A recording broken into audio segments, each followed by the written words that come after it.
बताया जाएगा आप लोगों को। अव्ययी भाव समास, द्विगु समास, द्वंद्व समास, ये तीनों समास आपका क्लियर हो गया है। आज आपको बहुब्रीहि समास बताया जाएगा। सबसे पहले हम बहुब्रीहि समास का ओरल में हल्का सा डेफिनेशन देखते हैं कि बहुब्रीहि समास हमारा क्या होता है।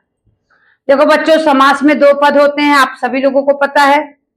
एक होता है पूर्व पद और एक होता है उत्तर पद। आपको हर समास में बातें बताई जाती है। तो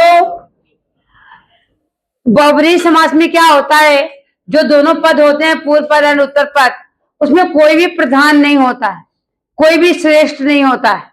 करने का मतलब न तो पूर्व पद को प्रधानता मिलती है और न तो उत्तर पद को प्रधानता मिलती है। कोई तीसरा व्यक्ति आ जाता है जिसको प्रधानता मिल जाती है, क्योंकि समास में बच्चे दो पद होते ही है, तो तीसरा पद तो कोई आएगा नहीं। समझ रहे हो ना? तो न तो पूर्व पद को प्रधानता मिली और न तो उत्तर पद को। कोई तीसरा पर्सन आ गया, उसको प्रधानता मिलने लगी, तो उसको हम बोलते हैं बच्चों बहुब्रीहि समास। तो जैसे मान लीजिए अभी मैं शिक्षक हूं, मैं आपको पढ़ा रही हूं और आप पढ़ रहे हो, न तो आपको श्रेय गया, आपका नंबर बहुत अच्छा आ गया, न तो आपको कोई प्रधानता मिली, न मुझको प्रधानता मिली। सारा श्रेय जो है, जो भी क्लासेस का, विद्यालय का जो भी हेड है, उसको मिल गया। समझ में आया? तो उसको हम बोलते हैं बच्चों बहुब्रीहि समास। न तो पूर्व पद को प्रधानता मिलती है, न तो उत्तर पद को प्रधानता मिलती है, कोई तीसरा व्यक्ति प्रधान हो जाता है, उसको हम बोलते हैं बच्चों बहुब्रीहि समास। यही इसका डेफिनेशन है, एकदम सिंपल और इजी। बहुत सारे मैं यहाँ पर उदाहरण बताए, जैसे गिरिधर। गिरिधर यानी बताया गया था, गिरि यानी पर्वत को उठाने वाला कौन है भाई? गिरधर भगवान श्री कृष्ण। तो गिरकर मतलब विग्रह करके देखिए आप, एशियल हिंदी है, एशियल हिंदी में समास जो आएगा बच्चों विग्रह करके नहीं आएगा। विग्रह का मतलब होता है, ऐसा लिखा, गिरि को धारण करने वाला, गिरि को धारण करने वाला, गिरि को धारण करने वाला कौन है? श्री कृष्ण। कौन है? श्री कृष्ण। ऐसा सिंपल आपको एनसीईआरटी हिंदी का है सिंपल।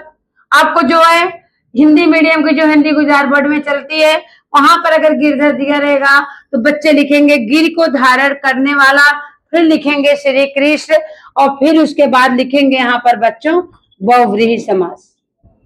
ये आपका एनसीईआरटी हिंदी का पैटर्न है। ओके, बट आप लोगों को कैसा करना है, आपके एग्जाम में अगर आ गया गिरधर, आपको विग्रह नहीं करना। विग्रह का मतलब इसको हम बोलते हैं बच्चों विग्रह करना। अंडरस्टैंड? आपको डायरेक्ट नाम लिख देना है। अगर आपको गिरधर आ रहा है तो आपको डायरेक्ट लिख देना है बहुब्रीहि समास, आपको विग्रह नहीं करना है। लेकिन उसके विग्रह करने का मतलब भाई हमको समझना भी पड़ेगा ना कि कौन सा समास है। ऐसे अचानक नहीं हम लिख देंगे ना ये समास है, ये समास है। ऐसा जैसे हमने अनपढ़ शब्द है तो हमने पढ़ा था भाई अन जो हमारा उपसर्ग है, पूर्व पद में उपसर्ग लिया गया है, इसलिए हमारा क्या है बच्चों अव्ययी भाव समास। अंडरस्टैंड?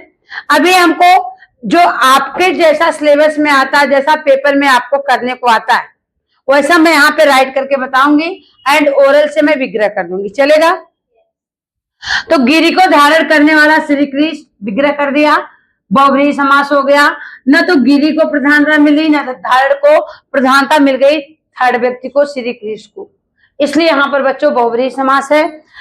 इसमें आप मुरलीधर, मुरली धारण करने वाला, मुरली कौन था? मुरली यानी बंसी, कौन धारण करता है? कृष्ण जी। न तो मुरली को प्रधानता मिली, न तो धारण को किसी थर्ड व्यक्ति को प्रधानता भगवान श्री कृष्ण को मिल गई। समझ रहे हो ना? इसलिए यहाँ पर बहुब्रीहि समास हुआ।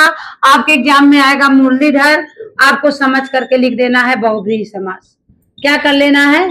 बहुब्रीहि समास। बहुब्रीहि समास आपको डायरेक्ट ही ऐसे लिखा जाएगा, आप में कोई भी विग्रह नहीं होगा। तो मैं ओरल में विग्रह करके बताती हूँ, क्योंकि मैं यहाँ पे राइट करके विग्रह करूंगी तो बहुत सारे बच्चे सेम कॉपी कर देंगे। समझ में आ रहा ना? तो इसलिए मैं डायरेक्ट नाम लिखूं, चलेगा ना? अभी चक्रधर, चक्र धारण करने वाला, चक्र देखिए विष्णु भी धारण कर, कृष्ण भी, चक्र को धारण करने वाला भगवान श्री कृष्ण का नाम लिख सकते हैं। तो न चक्र को प्रधानता मिली, चक्र को कोई प्रधानता नहीं मिली। भगवान श्री कृष्ण को प्रधानता मिल गई, तो इसलिए यहाँ पर भी कौन सा समास है बच्चों? बहुब्रीहि समास। और यहाँ का जो होता है, इसका ट्रिक होता है कि यहाँ पर जो है देवी देवताओं के नाम आते हैं। क्या आते हैं बच्चों? एक तो इस डेफिनेशन हमारा हो गया, बहुब्रीहि समास में कोई पद प्रधान नहीं होता। बट आप बच्चे आप नहीं जानेंगे भाई ये प्रधान वर्ड टीचर क्या बता रहे। प्रधान का मतलब भाई किसी को ज्यादा विशेषता नहीं दी जाती, प्राथमिकता देना। तो इसके 2 ट्रिक मैं आपको बताऊंगी, बिल्कुल सिंपल सिंपल ट्रिक, समझो। उसके माध्यम से आप जान जाएंगे कि यहाँ पर बहुब्रीहि समास है। ट्रिक नंबर 1 में मैं आपको बताती हूँ। ट्रिक नंबर आपका 1 है बहुब्रीहि समास का। ट्रिक नंबर 1, ट्रिक 1 है, इस समास में, बहुब्रीहि समास में देवी देवताओं के नाम अंकित होते। क्या नाम अंकित होते? देवी देवताओं के नाम। जैसे देखिए श्री कृष्ण हमारे क्या है? भगवान है। चक्र धारण करने वाला कृष्ण भगवान। पीतांबर पीला वस्त्र धारण करने वाला कौन है? विष्णु। तो विष्णु हमारे क्या बच्चों? भगवान। देवी देवता का नाम आ रहा है ना, तो बहुब्रीहि समास में हमारा बच्चों देवी देवताओं के नाम अंकित होते हैं, जिसके माध्यम से हम समझते हैं कि यहाँ पर हमारा बहुब्रीहि समास। नीलकंठ, नीला कंठ यानी गला, जिसका गला क्या है? नीलकंठ। अरे भगवान शंकर ने विष का पान कर लिया था, यहाँ नीला उनका गला, नीलकंठ उनको बोला गया महादेव, शंकर, देवों के देव महादेव। इसलिए यहाँ पर जो है बच्चों बहुब्रीहि समास है, नीला है कंठ जिसका। ठीक है। सेकेंड ट्रिक इसका आता है, पहले ट्रिक में तो देवी देवताओं के नाम से संबंधित होते हैं। दूसरा नंबर का ट्रिक होता है, इसका विग्रह करने पर जिसका और जिसके का सिंबल आ जाता है, उससे भी हम समझते हैं बच्चों हमारा यहाँ पर बहुब्रीहि समास है। सबसे पहले अभी आप लोग अंडरस्टैंड करिए, बिल्कुल राइट मत करिए कुछ भी अभी। तो पहला ट्रिक है, देवी देवताओं के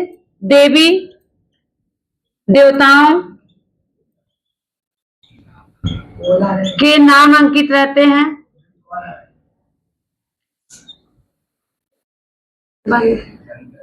देवी देवताओं के नाम अंकित होते हैं, देवी देवताओं के नाम अंकित रहते हैं। अंडरस्टैंड। सेकेंड ट्रिक है इसका, विग्रह करने पर, विग्रह करने पर जिसका, जिसके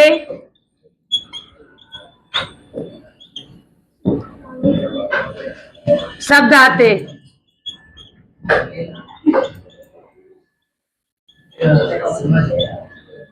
विग्रह करने पर जिसका जिसके शब्द आते।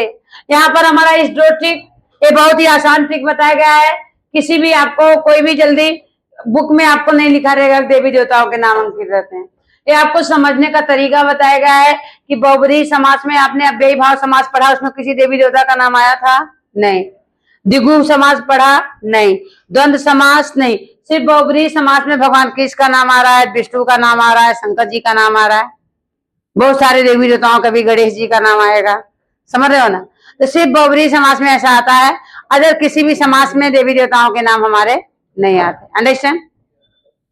तो ये दोनों ट्रिक के माध्यम से हम समझते हैं बच्चों कि हमारा बहुब्रीहि समास है। तो देखिए पीतांबर, पीतांबर यानी होता है पीला वस्त्र धारण करने वाला। कौन पीला वस्त्र धारण करता है? विष्णु। तो देखिए भगवान के नाम आए, इसलिए यहाँ पर भी बच्चों कौन सा समास है? बहुब्रीहि समास। कौन सा समास है? बहुब्रीहि समास। बहुब्रीहि समास आप यहां लिख दीजिए इच्छा करे तो, पीला वस्त्र धारण करने वाला, पीला वस्त्र धारण करने वाला, पीला वस्त्र धारण करने वाला कौन है? विष्णु। आप ये समझने के लिए लिख सकते हैं, बट आपको एग्जाम में डायरेक्ट ही लिखना है। एग्जाम में आपको बिल्कुल विग्रह नहीं करना है, डायरेक्ट आपको नेम, एसएल हिंदी में डायरेक्ट नेम लिखा जाता है, लेकिन समझने के लिए मैं आपको किसी किसी में विग्रह कर दे रही। नीलकंठ माने नीला है कंठ जिसका, नीला है, नीला है कंठ जिसका, कंठ यानी गला, तो किसका नीला कंठ है? शंकर जी का। ना तो हमारा कंठ नीला है, ना तो आपका कंठ नीला है। ठीक है। विष का पान करने वाले महादेव भगवान शंकर का जो है कंठ नीला है। तो कौन भी आते हैं? शिव जी या शंकर जी, कुछ भी लिख सकते हैं। शिव जी, यहाँ पर भी आपका कौन सा समास हो जाएगा बच्चों? बहुव्रीहि समास। कौन सा समास आ जाएगा? बहुव्रीहि समास।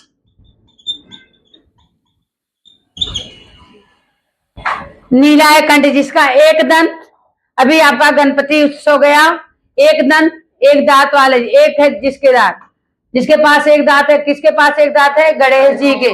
यहाँ पर भी कौन सा समास है? बहुव्रीहि समास। देखिए सारे में देवी देवताओं के नाम आएंगे या तो जिसका जिसकी का सिंबल आएगा। बहुव्रीहि समास। गजानन, गज के समान आनंद, मुख वाले, हाथी के समान मुख वाले कौन है? गणेश जी। गजानन गणेश जी। यहाँ पर भी आपका बहुव्रीहि समास। यहाँ पर भी आपका कौन सा समास है? बहुव्रीहि समास। ठीक है। दशानन, दशानन, दस आनंद मतलब होता है मुख, आनंद का मतलब होता है मुख, दशानन मतलब होता है जिसके 10 आनंद। अब देखिए बहुत सारे बच्चे कंफ्यूज होंगे कि टीचर दशानन 10 तो संख्यावाची है, बट आपने क्यों द्विगु समास नहीं बताया, क्यों आप बहुव्रीहि बता रहे? तो बच्चों मैंने यहाँ पर ट्रिक क्या लिखा है? विग्रह करने पर जिसका और जिसके शब्द आ जाते हैं। तो दशानंद का मतलब क्या हुआ? आनंद यानी मुख, जिसके 10 मुख हैं, जिसके आ गया सब, जिसका और जिसके विग्रह करने पर क्या आ जाता है? जिसका और जिसके आ जाते हैं, वहां पर हमारा कौन सा समास हो जाता है बच्चों? बहुव्रीहि समास। 10 हैं आनंद जिसके, देखिए 10 हैं आनंद। आनंद का मतलब बच्चों ब्रैकेट में मुख, समझने के लिए लिख दे रही हूं, मुख है जिसके, मुख है जिसके। अब जिसके का यहाँ पर, जिसके के द्वारा हमने ये अंडरस्टैंड कर लिया कि यहाँ पर हमारा बहुव्रीहि समास होगा। कौन सा समास होगा बच्चों? बहुव्रीहि समास होगा। बहुव्रीहि समास। अब आप समझ में आया ना? बहुत सारे बच्चों को कंफ्यूज आता है कि भाई दशानन टीचर 10 तो संख्यावाची है, संख्यावाची में जिसका विग्रह करने पर सिंबल नहीं आता। चौराहा 4 राहों का समूह, समझ रहे हैं ना? ऐसा आता है हमारा जिसका और जिसके। और यहाँ पर हमने किया दशानन 10 है आनंद जिसके, आनंद यानी मुख। 4 पाई, 4 भी शब्द हमारा संख्यावाची है, लेकिन जिसके 4 पांव है, फिर यहाँ पर सिंबल में जिसके आ रहा है। 4 पाई शब्द में भी बच्चे बहुत सारा मिस्टेक होते और बोलते हैं भाई 4 मैम आपने बताया था, 4 यानी संख्यावाची शब्द होता है। कहीं कहीं लोग लिख देते हैं, कहीं राइट भी कर देते हैं, बट आप सिस्टम से देखेंगे तो बहुव्रीहि समास है। 4 पाई, पाई मतलब पांव, जिसका 4 पाई आप लोग अपने घर पर भी देखे होंगे, 4 उसके पांव होते हैं। तो 4 जिसके पांव है, 4 पाई जिसके आया सिंबल में, इसलिए यहाँ पर बच्चों कौन सा समास हो जाएगा? बहुव्रीहि समास। बहुव्रीहि समास यहाँ पर इसलिए होगा, आप इन्हीं दोनों रूल्स के द्वारा आप ये अंडरस्टैंड कर सकते हैं कि जो है आपका बहुव्रीहि समास है। आप कोई भी बुक में पढ़ेंगे वहां पर ऐसा लिखा रहेगा, कोई पद प्रधान नहीं होता इसको, और ये भी नहीं लिखा जाता कहीं पर कि किसी तीसरे व्यक्ति को, वो तो मैं आपको अंडरस्टैंड के लिए लिख दी। एंड ये भी कहीं पर भी नहीं लिखा रहता देवी देवताओं के नामांकित, बुक में आपने देखा भी नहीं होगा। इन्हीं दोनों के माध्यम से हम पूरे बहुव्रीहि समास का पता लगा लेते हैं। गजानन, दशानन, 4 पाई, 4 पाई एंड दशानन वर्ड में विग्रह करने पर जिसके आ गया, जिसकी आ गया, इसलिए हमने समझ लिया यहाँ पर बच्चों बहुव्रीहि समास। ठीक है। पीतांबर, पीला वस्त्र धारण करने वाला, नीलकंठ, नीलाय कंठ जिसका, चक्रपाणी जिसके हाथ में चक्र है भगवान श्री कृष्ण के। तो यहाँ पर जो है हमारा बहुव्रीहि समास हो गया। ठीक है, तो आप लोगों को समझ में आया है? आप लोग अभी नोट्स को निकालिए और ये सब जो है अपना राइट कर लीजिए।